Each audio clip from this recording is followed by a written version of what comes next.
Well, one of the biggest sort of fascinating things that's going on that you wouldn't traditionally think that the realtors would be involved in is the replacement of water-lead service lines. Coming from IDPH, there was guidance given on that when municipalities when they replace their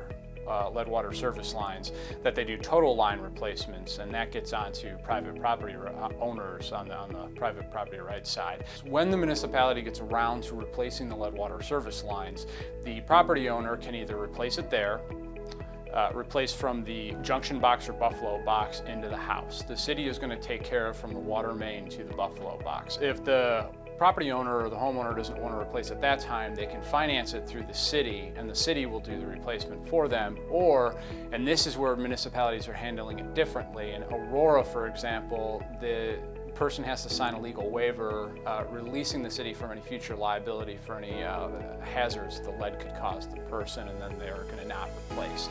In Elgin, what the city is doing is actually very interesting. The city is providing water filters for the homeowners for them to use for up to 2 years after the city does their partial line replacement from the water main to the buffalo box. And this is just popping up. Lots of communities, even if they're not choosing to deal with it, are talking about dealing with it and looking into the issue and researching the issue, and there could be future legislation at the state level. So I was able to bring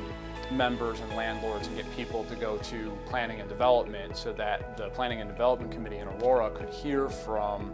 this is what the $3,500, if I spend $3,500 replacing my lead water service lines, that's $3,500 that I can't use, that I'm either raising the rent so that poor tenants have to pay more rent, and where the market won't bear the rent increase, I'm now not going to be able to take $3,500 and put it into upgrades on the property in other places to make it more desirable to raise property values.